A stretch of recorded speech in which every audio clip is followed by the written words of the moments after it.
I'm Aaron Mate, sitting in for Jimmy Dore, here with Misha Pollan and Americans comedian Kurt Metzger.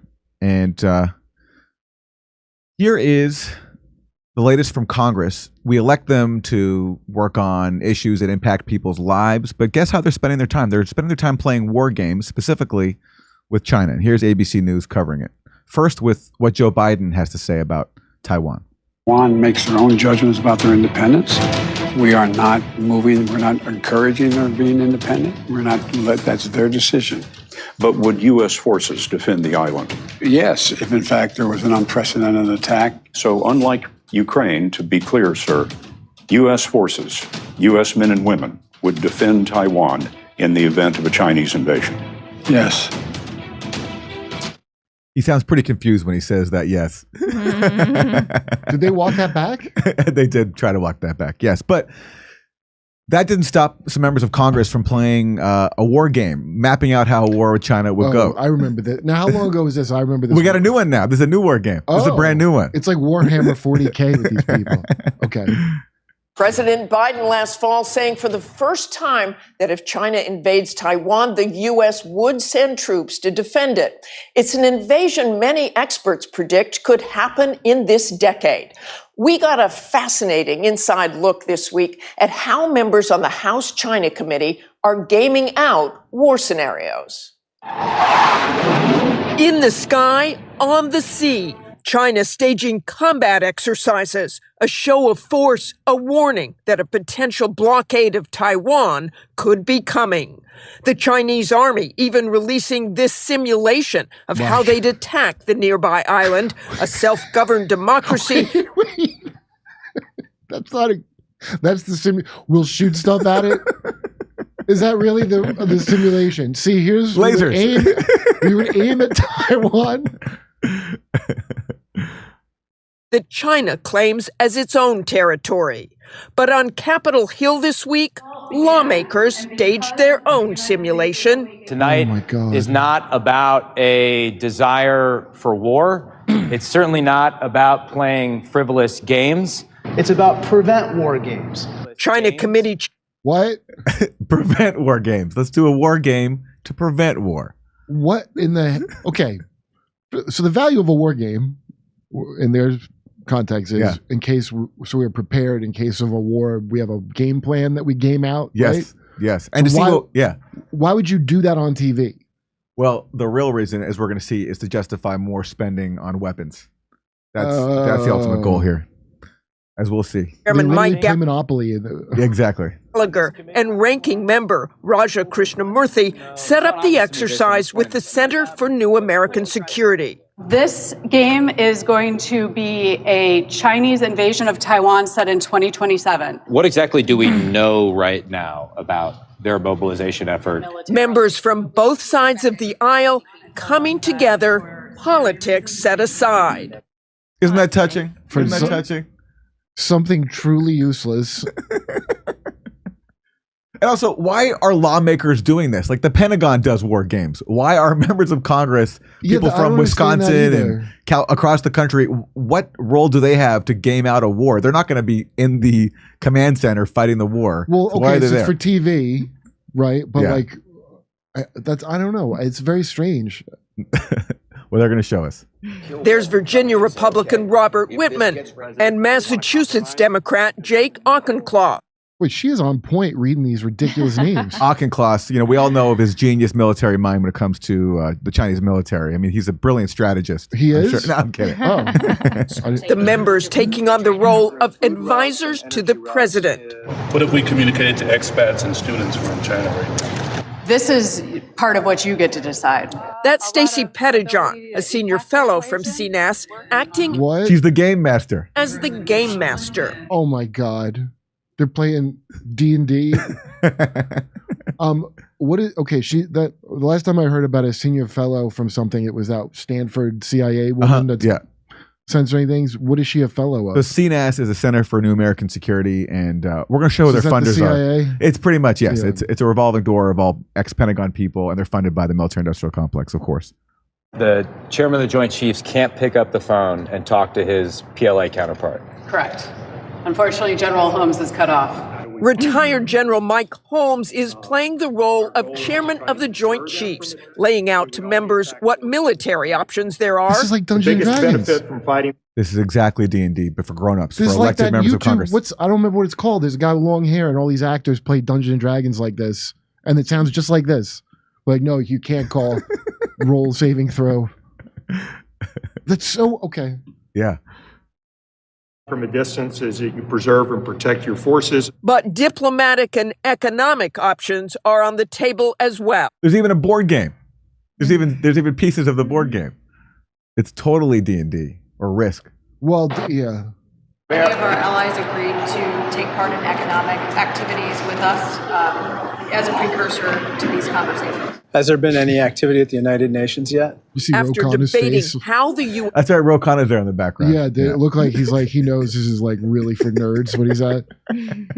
should react, lawmakers took a You vote. know, There's Ro. Yeah, you see it back there. like, you guys are such fucking nerds.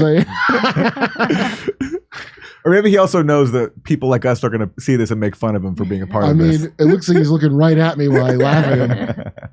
Announcing their move. We will be standing with our friends in Taiwan. We have forces in the region that are pre-positioned. We're surging forces in the region. We are also prepared to impose maximum economic pressure in the event of an invasion, including sanctions against most major Chinese banks, including kicking China off the SWIFT system.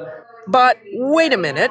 Chinese authorities, played by CNAS staffers, quickly counter, surging troops, forcing a communications blackout in Taiwan, and banning exports of electronic goods to the U.S. What about sending a So spy that means balloon? we are going after companies like Apple, Dell, HP. You want a new iPhone? Guess what? You're not going to get it. Lots of Why questions. was her eyelashes connected to her eyebrows? Her eyes were They crazy. were. The eyelashes came up and connected to the. That's what my eyebrows could do if I let them. Lots of lessons. It was remarkable to see all of you there working together. It's not a view we often get. We see you in hearings, we see you on TV, but this is a group that is really working together. Again, nothing brings both parties together like war. Nothing. Trying to. And again, ultimately, we're hoping to generate creative ideas that can pass this Congress for what we can do to enhance deterrence. So He wants creative ideas to enhance deterrence, which means more ways to justify spending on the military. Did you ever see the Chinese? So I was watching a thing about China, their version of like getting tough congressmen. They call it Wolf Warrior diplomacy after that movie. You ever see Wolf Warrior? Yeah, yeah. It's like their Rambo. It's really amazing. It's almost like Rambo 3, but a Chinese version of it. And then they have. I'm just imagining if like watching them do this, have a game of Risk for TV and some like it's so.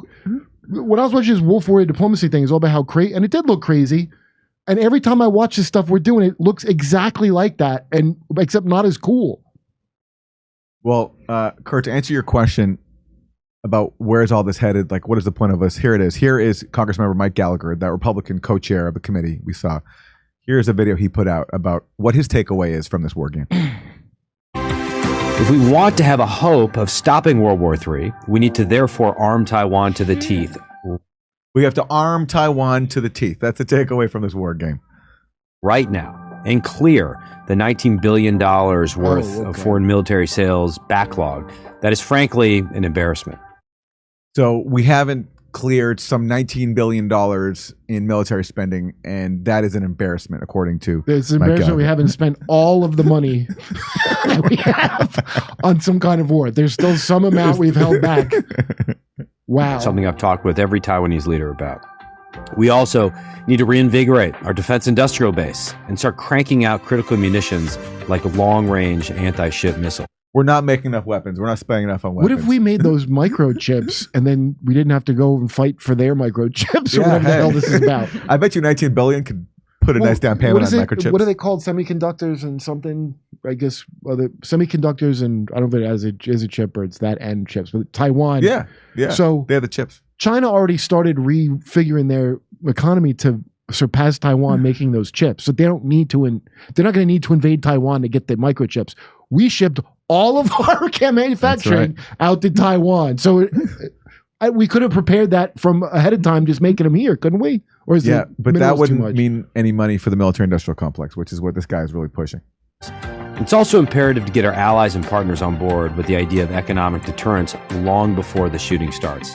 Russian sanctions negotiations will look like a cakewalk in comparison to what we'd have to put together against the CCP. All the more reason we put it together now. In previous war games, I've seen how quickly the military... So the Russia proxy war, that's going to be a cakewalk compared to what we have planned for China. That's pretty much his message here. Side escalates. What took me aback in this game was how quickly the economic side escalated. By day 6, global trade had ground to a complete halt, and we kicked Chinese banks off the SWIFT system. Markets were tanking, and the PRC's aggression had created an economic and humanitarian catastrophe. Companies need to prepare for this. In the game? Failing to do so is a dereliction of their fiduciary duties. The biggest lesson, though? Well, to paraphrase Eisenhower, the only way to win this war is to prevent it. And that means strengthening deterrence and making it clear to Xi Jinping that attacking Taiwan would be a disastrous mistake. Why would they attack Taiwan unless we were putting a bunch of weapons into it? Exactly. They're claiming they want to stop a war in Taiwan by doing everything they can to make one happen.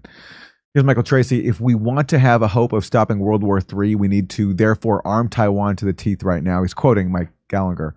Very curious, for certain elected officials, stopping war always seems to involve ramping up weapons production and military deployments. Is this like how we arm everyone to stop shootings here? Exactly.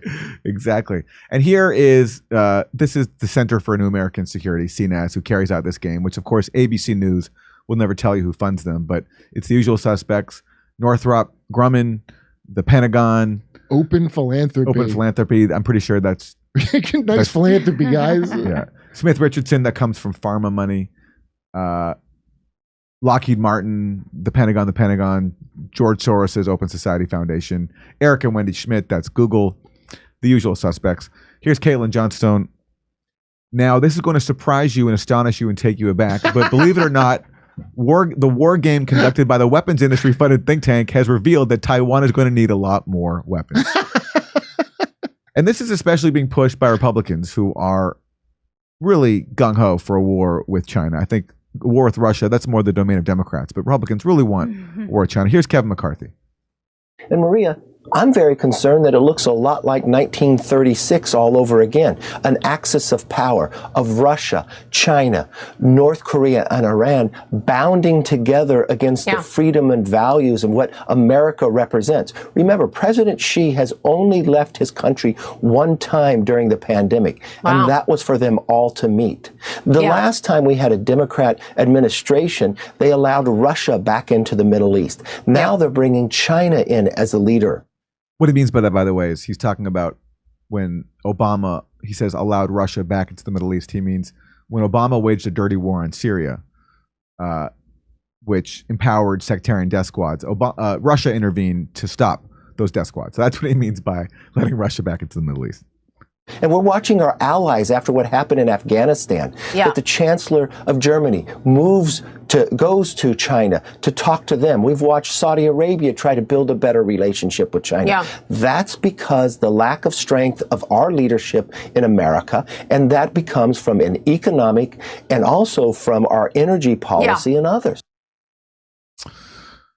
So that's the bipartisan consensus right now, basically invoking the Nazis, talking about a new axis of power, China, Russia, North Korea, Iran.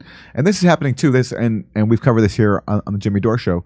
Breaking: 200 U.S. military trainers arrived in Taiwan today, 80% from the U.S. Army. This comes after the Wall Street Journal reported that Biden would be sending 1 to 200 troops to Taiwan, quadrupling the amount at the time. And Danny Haifang also pointed out that if the U.S. can station troops in Taiwan, China should be allowed to station troops in Puerto Rico. It's only fair. And imagine the reaction if we saw China engaging in war games about fighting the U.S. over Puerto Rico or some other place near the U.S. or that the U.S. claims possession of. The reaction would be far different. But entertaining war with China is par for the course to the point where our media celebrates it if both parties come together to do it. Were you supposed to acknowledge that we have an empire, but not say it, but know in your heart it's an empire that has to be defended, but not put in those terms because with the good ones in Star Wars, right? So it's all about stopping World War III. That's how they got to sell it. We're telling jokes in Nashville, Honolulu, Los Angeles, Northampton, Massachusetts, Syracuse, Cohoes, New York, Hartford, Connecticut, Baltimore, Chicago, Rosemont, San Diego, and more. Go to jimmydore.com to get a link for all those tickets. Plus, you can watch my new special, COVID Lies Are Funny.